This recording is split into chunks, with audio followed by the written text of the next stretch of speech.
बिस्मिल्लाहिर्रहमानिर्रहीम, अस्सलाम वालेकुम, welcome back to my YouTube English literature channel. आज हम बात करने वाले हैं वाल्टर बेंजामिन के बारे में। 1892 से 1940 तक इनकी date of birth and date of death है। इनकी लाइफ में 2 वॉर्स हुई हैं, Hitler war as well as world war 1। ठीक है, वर्ल्ड वॉर 2 भी इन्हीं की लाइफ में हुई है, बट ये 1940 में इनकी डेथ हो गई है। बट इन्होंने इनका जो लाइफ एक्सपीरियंस है वो बड़ा ट्रेजाइक है, जिसकी बेस पे इन्होंने बड़ी ट्रेजेडीज़ लिखी हुई हैं, इनके शॉर्ट वर्क्स। और इन्होंने एक ही बुक लिखी थी, वो भी ट्रेजाइक बुक है इनकी, वो भी जर्मनी की हिस्ट्री पे लिखी, क्योंकि ये जर्मन थेरिस्ट थे ना, ये सोशलॉजिस्ट थे। फिर उसके बाद इनके कुछ पॉइंट डिस्कस करने वाले हैं, but I have a request to all of you, please subscribe our channel and press the bell icon for more updates and like our video and share it with your friend if you like it. So without wasting any time, let's start. सबसे पहले इनकी life के बारे में कुछ जानते हैं, पढ़ते हैं कि एक मोस्ट इन्फ्लुएंशियल राइटर थे, क्रिटिकल थेरिस्ट थे। एक्चुअली एक सोशलॉजिस्ट थे। मैंने लास्ट वीडियो में भी यही बताया था कि एक बंदा जो कि सोशलॉजिस्ट होता है, ठीक है, सोशलिज़म से बिलोंग करता है, सोसाइटी की प्रॉब्लम्स के बारे में देखता है, और दूसरा वो फ़िलासफ़र होता है। तो ये दोनों अपनी फ़िलासफ़ी जब वो सोसाइटी के ऊपर इम्प्लीमेंट करता है, अप्लाई करता है, तो वही एक प्योर क्रिटिकल थेरिस्ट होता है। तो ये भी एक सोशलॉजिस्ट थे। इनकी जो फ़िलासफ़ीज़ थी, इन्होंने जो वर्क किया है वो किसी की समझ नहीं आया, क्योंकि उन्होंने स्पेशली अपनी जर्मनी के बारे में लिखा है, उसकी हिस्ट्री के बारे में लिखा है, उसकी ट्रेजिक लाइफ है, ट्रेजाइक उसकी जो भी लाइफ है, उसकी हिस्ट्री है, कॉन्टेक्स्ट है, उसके बारे में लिखा है। डेट्स वाई ये सिर्फ स्कॉलर्स की समझ में आता है, बाकी लोगों की समझ में नहीं आता है। इसलिए इनके वर्क को, एक ही बुक इन्होंने लिखी थी, उसको भी रिजेक्ट कर दिया गया। फिर उसके बाद ये फैसिज्म पे बात करते हैं और रेवोल्यूशन पे बात करते हैं। फैसिज्म पे वही हिस्ट्री, हिटलर वॉर पे जो नाज़िस पे अटैक किया, कि नाज़िस ने अटैक किया था ज्यूज़ पे, ठीक है, तो उसमें बात करते हैं। और उसी में रेवोल्यूशन आने की बात करते हैं। वो कहते हैं ये नहीं होना चाहिए, जर्मनी हमारा मुल्क है, ज्यूज़ का मुल्क है, तो वहाँ पे रहने की हमें इजाज़त देनी चाहिए। बल्कि इजाज़त क्या, हमें खुद हमसे परमिशन लेनी चाहिए। ये हमारा इलाका है, हमारा मुल्क है, और वो हम पे कब्ज़ा करने के लिए आ गए हैं। तो जब इनके हथियार नहीं उठे ने ना लोगों के, तो राइटर्स ने कलम उठाए थे ताकि लोगों की सोच उजागर हो सके। ये रेवोल्यूशनरी पॉइंट ऑफ व्यू से इस वजह से बात करते थे क्योंकि ये मार्क्सिज्म से बड़ा इम्प्रेस थे। ये बड़ा, इन्होंने मार्क्सिज्म थे से बड़ा इन्फ्लुएंस हुए थे। और हर राइटर हमने पढ़ा है, थेरिस्ट जो क्रिटिकल थेरिस्ट है, हमने पढ़ा है थियोडर को, मैक्स ओकैमर को, ये मार्क्सिज्म से सबसे ज़्यादा जो है इन्फ्लुएंस हुए हैं, क्योंकि ये सोशलॉजिस्ट थे। और मार्क्सिज्म सोसाइटी की प्रॉब्लम्स के बारे में बात करता था, क्लास कॉन्फ्लिक्ट के बारे में बात करता था, इक्वालिटी के बारे में, जस्टिस के बारे में, कैपिटलिज्म के ख़त्म होने के बारे में बात करता था, जो है सोशलिज्म के बारे में बात करता था। तो ये भी उसी के बारे में बात करते थे। इस वजह से ये मार्क्सिज्म थ्योरी से बड़ा इन्फ्लुएंस हुए थे। Like many of his generation, Benjamin जो है वो, अच्छा, इनकी राइटिंग को कोई नहीं जानता था। ये एक स्ट्रेंजर, बहुत ज़्यादा स्ट्रेंजर जो राइटर्स होते हैं उनमें गिने जाते थे, क्योंकि हर किसी के लिए ये एक अजनबी थे, क्योंकि इनके जो वर्क्स थे उनसे कोई भी वाकिफ़ नहीं था। His story is also tragic one, क्योंकि इनकी लाइफ में 2 वॉर्स हुई थी, हिटलर वॉर मोस्ट इम्पॉर्टेंट, फिर उसके बाद वर्ल्ड वॉर 1, फिर तीसरी वॉर भी हुई है, वर्ल्ड वॉर 2 भी हुई है। तो ये वॉर, इनकी लाइफ टोटली ट्रेजिक थी, क्योंकि इन्होंने सुसाइड कमिट की थी। ही वॉज कमिटेड सुसाइड, क्योंकि जब ये जर्मनी से, पहले तो जर्मनी से फ्रांस चले गए, लेकिन जब उन्होंने फ्रांस से यूरोप जाने की कोशिश की तो नाज़ीज़ ने इनको पकड़ लिया और इन्होंने जेल में बहुत अरसा गुजारा। और वहीं पे इन्होंने बुक भी लिखी जो इनकी फेमस नहीं हुई, रिजेक्ट कर दी गई। फिर उसके बाद इन्होंने सुसाइड कमिट कर ली कि मैं यूरोप, इनके नाज़ीज़ के हाथों नहीं मरूंगा, मैं खुद अपनी जान ले लूँगा। सही है। फिर इन्होंने in his life time he wrote 1 book the vast archives project, ये एक प्रोजेक्ट का नाम है जिसके थ्रू इन्होंने बुक लिखी थी, ठीक है। एंड लार्ज नंबर ऑफ, इसमें जो इन्होंने किताब एक ही लिखी है, लेकिन फ्रेगमेंट्स जो है, फ्रेगमेंट राइटिंग जो है, फ्रेगमेंट्री राइटिंग, ये इन्होंने बहुत ज़्यादा की है। इनके शॉर्ट वर्क्स बहुत ज़्यादा हैं, और इनकी जो बुक है, उनके वर्क्स हैं, वो लोग जो है वो लोगों को इंस्पायर तो करती है और साथ साथ पजल भी कर देती है स्कॉलर्स को, क्योंकि इनकी बड़ी कंफ्यूजिंग राइटिंग है, क्योंकि ये हिस्टोरिकल राइटर थे। बेंजामिन जो वर्क है वो मार्क्सिज्म थ्योरी से इन्फ्लुएंस हुआ है, और काबला थ्योरी है, ये क्यों आएगा, काबला थ्योरी, इन्होंने मार्क्सिज्म और काबला, ये दो थ्योरीज को मिक्स करके अपना वर्क लिखा है। काबला थ्योरी क्या होती है? काबला थ्योरी में होता है कि गॉड के बारे में बताया जाता है, रिलीजन के बारे में बताया जाता है। ये कहते हैं कि गॉड जो है वो इमॉर्टल है, वो इटर्नल है, बल्कि गॉड मॉर्टल है, इंटरनल है, ठीक है। और बाकी जो यूनिवर्स है वो ख़त्म होने वाली चीज़ है, वो फिनिट है। यूनिवर्स जो है वो एक दिन फ़ानी है, एक दिन ख़त्म हो जाएगी। ये इस बार इनके रिलीजियस पॉइंट ऑफ व्यू को सोशलिज्म के साथ, क्योंकि इन्होंने रिलीजन को और सोसाइटी की प्रॉब्लम्स को, ठीक है, जस्टिस को, इनजस्टिस को, रिलीजन पे इसी पे बात करता है। मार्क्सिज्म जो थ्योरी है वो भी इसी पे बात करती है, जस्टिस पे और इनजस्टिस पे, इक्वालिटी पे, कैपिटलिज्म के ख़त्म होने पे, और इसी पे इस्लाम भी, इसी पे उसका रिलीजन भी बात करता है, ठीक है। इस्लाम तो नहीं कह सकते, उनके जो रिलीजन है वो भी इसी पे बात करते हैं। तो वो कहते हैं कि उन दोनों को मिक्स करके मैंने अपना वर्क किया है, लेकिन फिर भी वो रिजेक्ट हो गया है। मैं आपको रीज़न्स बताऊंगी आगे कि वो रिजेक्ट क्यों हुआ है, ठीक है। अब वो कहते हैं कि जो इसमें मेडिटेशंस होती हैं, काबला एक थ्योरी जो है काबला, इसमें मेडिटेशंस होती हैं, प्रेयर्स होती हैं, और गॉड के नज़दीक जाने का एक बड़ा सोर्स है ये। इसमें वो मार्क्सिज्म थ्योरी को मिक्स करके वो बताता है कि इसमें वो दो स्कॉलर्स पे, दो स्कूल्स पे ऑफ मार्क्सिज्म पे काम करता है। एक हाई थ्योरी है फ्रैंकफर्ट स्कूल की, और दूसरी है डाउन टू अर्थ स्ट्रेटजी, यानी कि जिसमें वो बताते हैं कि इंसान की डेथ होनी है, इंसान इमॉर्टल है, सिर्फ गॉड मॉर्टल है, गॉड का कैपिटलिज्म चलता है, गॉड की हुकूमत है सिर्फ, ये दुनिया की हुकूमत नहीं है। दुनिया में सिर्फ इक्वालिटी होनी चाहिए, रूलर सिर्फ एक ही है। तो इसमें वो बात करता है। दूसरा फ्रैंकफर्ट स्कूल ऑफ की थॉट्स के बारे में बात करता है कि वो मार्क्सिज्म के हिसाब से क्या दो चीज़ों को मिक्सअप करके उसने काम किया है। फिर वो बात करता है उसके शॉर्ट वर्क्स के बारे में बात कर दी जाती है कि उसके बहुत ज़्यादा शॉर्ट वर्क्स हैं, जैसे कि on the concept of history, the work of art in the age of mechanical reproduction, critique of violence, और the task of the translator. ये इसके टेक्स्ट हैं जिसमें वो ये कल्चरल स्टडी में पढ़े जाते हैं, जिसमें बेंजामिन जो है वो पॉलिटिकल पॉइंट ऑफ व्यू से, कल्चरल पॉइंट ऑफ व्यू से लिखता है। फिर बेंजामिन की जो वर्क्स हैं वो ज़्यादातर ट्रैवलॉजियस हैं, यानी कि ट्रैवल जहाँ पे वो जाता था उसी के एक्सपीरियंसेस के बारे में लिखता था, उन लोगों के एक्सपीरियंसेस के, यानी कि एक जगह पे वो गया है, वार की डिस्ट्रक्शन देखी है, उसमें उसने जो ऑब्ज़र्व किया है, जो उसकी एक्सपीरियंसेस हैं, वो उन पे बात करता है, उनको फिर लिखता है अपने शॉर्ट वर्क्स में, ठीक है। तो इस वजह से उनके जो वर्क्स हैं ना वो ट्रैवलॉजियस फॉर्म कहलाते हैं। फिर क्योंकि ये मुख्तलिफ प्लेसेस पे जाता था, एज अ वंडरर इसने काम किया एमलेसली, क्योंकि मॉडर्न लाइफ में कोई एम नहीं रह गया था।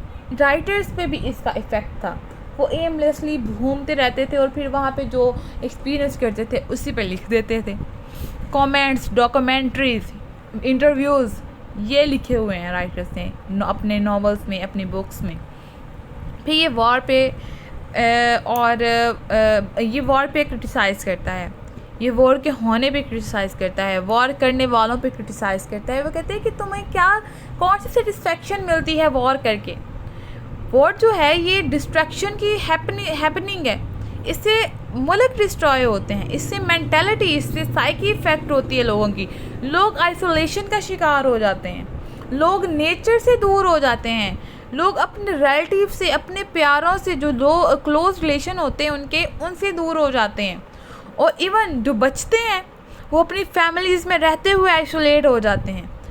जैसे हम बहुत ज़्यादा वर्क पढ़ते हैं जिसमें लोग अपने फादर से अलग हैं। हमने शॉर्ट स्टोरीज अगर पढ़ी हों तो वहाँ पे बताया जाता है कि माई सन इज़ फनेटिक में बताया जाता है किस तरह फादर और सन का रिलेशन बड़ा अलग है। उनके रिलेशंस में गैप्स आ गए हैं, बैरियर्स आ गए हैं। लोग मदर और डॉटर का रिलेशन बताया जाता है। अगर हमने स्टोरी पढ़ी हो the voice from the wall, इसमें बताया जाता है कि किस तरह गैप्स हैं। कम्युनिकेशन गैप आ गया है, लैंग्वेज के ज़रिए गैप आ गया है, हर तरह का गैप आ गया है।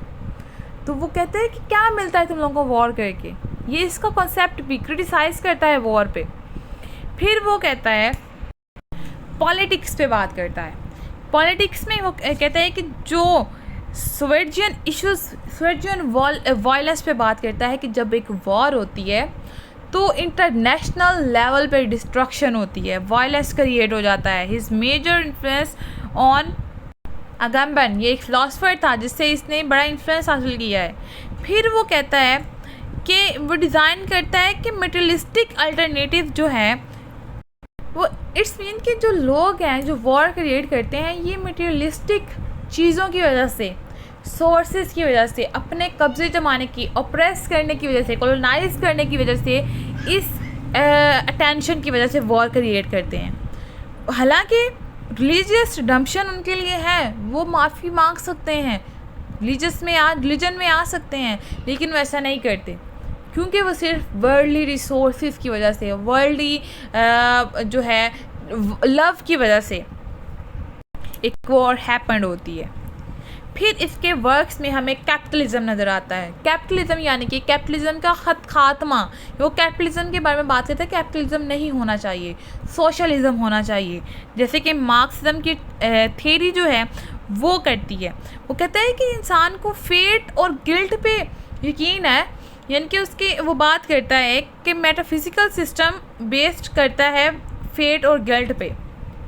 यानी कि रिलीजियस एक पॉइंट ऑफ व्यू से देखा जाए तो बताता है कि अगर तो ये फेट में है तो ये हैपनिंग है, लेकिन अगर ये आपने खुद किया है तो आपको इस पे गिल्ट फील होना चाहिए। ये इस चीज़ पे भी क्रिटिसाइज़ करता है।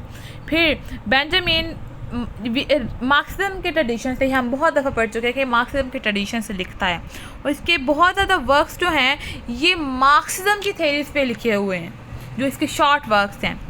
और वो क्लियरली कहता है, वो कहता है कि his main interest is in the claiming expressive emotions for revolution. वो रेवोल्यूशन के बारे में बात करता है। वो अपने सारे इमोशंस, अपनी सारे जो जितनी भी राइटिंग है उसमें जो एक्सप्रेस करता है, वो कहता है मैं अपने इमोशंस इसलिए एक्सप्रेस कर रहा हूँ, अपनी फीलिंग्स इसलिए अपने राइटिंग के थ्रू एक्सप्रेस कर रहा हूँ क्योंकि मैं रेवोल्यूशन चाहता हूँ, मैं सोसाइटी में इक्वलिटी चाहता हूँ, जस्टिस चाहता हूँ, कैपिटलिज्म का ख़ात्मा चाहता हूँ, मैं कॉलोनाइजेशन का ख़ात्मा चाहता हूँ, मैं ऑपरेशन का, ऑप्रेसर का, ऑप्रेस करने वाले का खात्मा चाहता हूँ, मैं इक्वालिटी चाहता हूँ। क्योंकि इन्होंने बहुत ज़्यादा फेस किए वॉर्स को, डिस्ट्रक्शन को, साइकोलॉजिकली इफेक्शन को इन्होंने बहुत ज़्यादा फेस किया हुआ है। बेंजामिन का ये फाउंडर है कल्चरल स्टडीज़ का, इसी वजह से इसकी जो वर्क्स हैं वो कल्चरल स्टडी में पढ़े जाते हैं। इसका ज़्यादातर फोकस है लिटरेरी स्टडी, जहाँ पे रिकॉग्नाइज अनरिकॉग्नाइज जो जितने राइटर्स हैं ना, जर्मन राइटर जो जर्मनी की हिस्ट्री पे लिखते हैं, उनको इसने लिखा है। ठीक है, इसने जर्मनी की सोसाइटी पे बात की है, जर्मनी की हिस्ट्री पे बात की है। अब इसके साथ जो कंटेम्प्रेरी थे वो ब्लॉच थे, अडोर्नो और ग्रैम्सी। अब ये एक ना स्टेटमेंट देता है अपने पॉइंट व्यू से, क्योंकि इसने ये फाउंडर है ना कल्चर रेवोल्यूशन का। अब ये कहता है कि कल्चर को पढ़ने के लिए, कल्चरल स्टडी के लिए आपको किसी ग्रेट वर्क्स को पढ़ने की ज़रूरत नहीं है, ग्रेट राइटर्स को पढ़ने की ज़रूरत नहीं है। जो छोटे छोटे आर्टिकल्स जो डेली लाइफ में न्यूज़पेपर आते हैं वो इनफ हैं आपको जानने के लिए कि आपकी सोसाइटी में क्या चल रहा है, आपका कल्चर क्या है, उसकी हिस्ट्री क्या है। फिर बेंजामिन का एक वर्क है जिसका नाम है the origin of German tragic drama. इसके नेम से हमें पता चल रहा है कि जर्मनी में जो हैपनिंग्स हुई उन पे जो ट्रेजेडीज़ फेस उन्होंने की, उस पे ये लिखा गया है कि जर्मनी की सोसाइटी ने किस तरह ट्रेजाइक लाइफ गुजारी और किस तरह वो वॉर हैपन्स हुई। हिटलर की वॉर के बारे में इसमें बताया गया है। फिर ये जो वर्क था ये फेल हो गया, लोगों ने इसको कंसीडर कर लिया, रिजेक्ट कर दिया, क्योंकि किसी की समझ में नहीं आया। अब किसी की समझ में क्यों नहीं आया? क्योंकि इसने 17 और 16 to 17 जो सेंचुरीज़ के राइटर थे, उन राइटर्स के राइटिंग स्टाइल को इसने चूज़ किया है।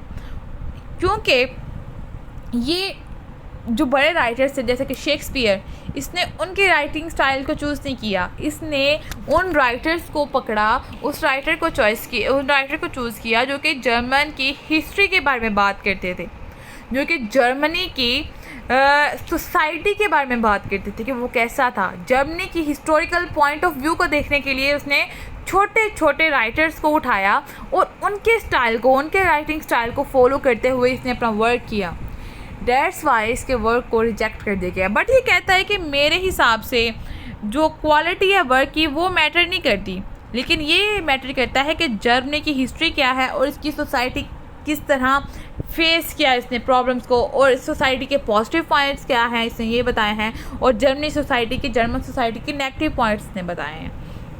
ठीक है, ये वायलेंस में बारे में बात करता है, ये क्रूरलिटी के बारे में बात करता है। ये कहता है कि किस तरह ब्रूटलिटी जानवरों की तरह हमें ट्रीट किया गया, ये उसके बारे में, वॉर की वायलेंस के बारे में बात करता है।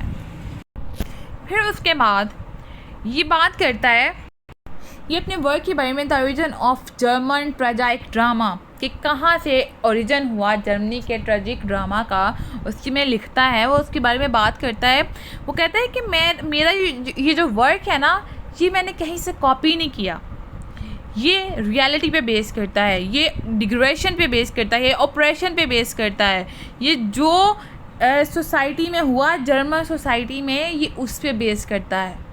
ठीक है, मैंने किसी को कॉपी नहीं किया, हाँ, लेकिन मैंने अपनी जर्मनी का हिस्टोरिकल कॉन्टेक्स्ट ज़रूर पढ़ा है। मैंने पढ़ा है कि जर्मनी की हिस्ट्री क्या थी, जर्मनी की सोसाइटी क्या थी, ताकि मुझे पता चल सके कि जर्मनी पे कब्ज़ा क्यों हुआ, जर्मन में हिटलर वॉर क्यों हैपन हुई।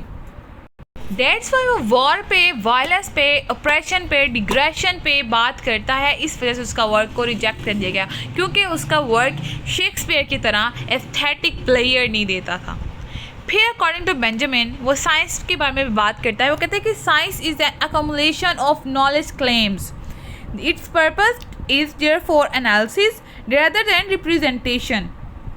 अब वो कहता है कि साइंस से वो फुली सेटिस्फाइड है। वो कहते हैं साइंस बड़ी अच्छी चीज़ है, साइंस जो है वो नॉलेज का मजमुआ है, जिसका मकसद क्या है, चीज़ों को एनालाइज करना, चीज़ों की प्रॉब्लम्स को देखना, उसको सॉर्ट आउट करना, रेदर देन उसकी रिप्रेजेंटेशन कर देना, जैसे कि ट्रेडिशनल थेरी करती है।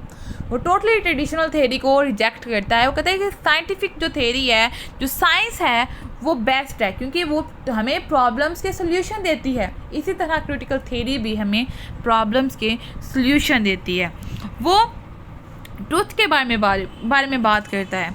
वो कहते हैं ट्रुथ जो है, अच्छा, वो साइंटिस्ट पे फिर क्रिटिसाइज़ भी करता है उन साइंटिस्ट पे जो एक सच्चाई को लेके बैठ जाते हैं। वो कहते हैं उनको उसी को मान लेते हैं कि ये अनस्टैटिक ट्रुथ है, बल्कि ये कांस्टेंट ट्रुथ है, ये स्टैटिक ट्रुथ है, ये कभी चेंज ही नहीं हो सकता। लेकिन वो कहते हैं कि with the passage of time वो चेंज होता है। एक ट्रुथ को लेके पकड़ के बैठना नहीं चाहिए, क्योंकि वो with the passage of time नई रियलिटीज़ को एक्सपोज करेगा। वो किसी और तरीके से लोग उसको प्रूफ कर सकते हैं कि ये ट्रूथ जो है इस तरह हम इसे डिसएग्री करते हैं, हम इस चीज़ से एग्री नहीं करते, इस ट्रूथ को डिसप्रूफ भी किया जा सकता है। सही है, वो ट्रुथ पे भी क्रिटिसाइज़ करता है। फिर वो इंडक्टिव थेरीज़ के बारे में बात करता है। वो कहते हैं कि इंडक्टिव थेरीज़ जो होती हैं वो सेटिस्फेक्शन का काम नहीं करती, उसमें बड़े डाउट्स होते हैं। ठीक है, हालांकि उसका वे बड़ा सिस्टमेटिक होता है, लेकिन उसमें फिर भी डाउट्स होते हैं। कोई भी इंडक्टिव थेरीज जो है आप अप्लाई करते हैं वो शक व शुबहात में रहती है, वो डाउट में होती है, वो कभी भी ट्रुथ आपके सामने ला के नहीं रखती। तो इस वजह से आप ट्रुथ नहीं कह सकते, क्योंकि उसमें भी डाउट्स होते हैं। किसी भी चीज़ को आप वैलिड करार दे सकते हैं, एक्यूरेट कह सकते हैं, लेकिन उसको ट्रुथ कह देना ये आपकी गलती है। ये इस पर क्रिटिसाइज़ करता है। वो कहता है कि deductive approaches are criticised because ये एज्यूम आर लॉजिकल अब वो डिडक्टिव थ्योरीज पे भी क्रिटिसाइज़ करता है, क्योंकि उसमें लॉजिक्स तो होता है, लॉजिकल वो प्रूफ कर देते हैं आपको ये ट्रुथ को, लेकिन जो नेक्स्ट जनरेशन है, क्या पता आने वाली जनरेशन या आप जो नेक्स्ट बंदा है आपके साथ, आपका कंटेम्प्रेरी है, वही आपका कॉलीग आप किसी और तरीके से कोई और लॉजिक अप्लाई करके उसको डिसप्रूव कर दे, ठीक है, डिसएग्री हो जाए, डिसअप्रूवल कर दे। तो इस वजह से वो कहते हैं कि ट्रुथ जो है वो कभी भी कांस्टेंट नहीं होता, वो अनस्टैटिक होता है। There are multiple views behind a single picture. फिर वो बात एक्सपीरियंस ऑफ ट्रुथ के बारे में भी बात करता है। वो उसमें कहता है कि एक्सपीरियंस ऑफ ट्रुथ जो है ना, ये कंट्रास्ट है उस नॉलेज का जिसको आपने सच बोल दिया है। किस तरह? एक साइंस और एक आइडियोलॉजिकल बंदा बड़ा अलग अलग, दोनों अलग अलग बंदे हैं, दोनों अलग अलग चीज़ हैं। जो आइडियाज़ वो एक आइडियोलॉजिकल बंदा रखता है, लिटरेरी पर्सन रखता है, वो साइंटिस्ट बंदा नहीं रख सकता। उसके ऑब्ज़र्व करने के तरीके और होंगे, लिटरेरी बंदे के ऑब्ज़र्व करने के तरीके और होंगे, क्योंकि इमेजिनेशंस में और रियलिटी जिसमें फ़र्क होता है। जो लिटरेरी बंदा है वो चीज़ों को इमेजिन करके भी उसको सच साबित कर सकता है, और लेकिन जो साइंस है वो प्रूफ मांगती है, और उस प्रूफ के साथ साथ एक प्रूफ उसको एक ट्रुथ को जो है प्रूफ कर देता है और दूसरा उससे डिसएग्री कर देता है। एक इसी तरह जो आइडियोलॉजिकल बंदा है, जो उस ट्रुथ को वो अपने आइडियाज़ के थ्रू डिसएग्री भी उससे कर सकता है और उससे एग्री भी कर सकता है। वो यहाँ पे एक्सपीरियंस ऑफ ट्रुथ बताता है कि ट्रुथ पे बहुत ज़्यादा एक्सपीरियंस हुए हैं, उस पर लॉजिक भी अप्लाई हुआ है, उस पर आइडियाज़ भी अप्लाई हुए हैं, उस पर साइंटिफिक बंदे ने भी अप्रोच उस तक हासिल की है, उस पर जो लिटरेरी पर्सन है उसने भी उस तक अप्रोच हासिल की है। तो यही चीज़ वो अपने एक्सपीरियंस ऑफ ट्रुथ में बताता है।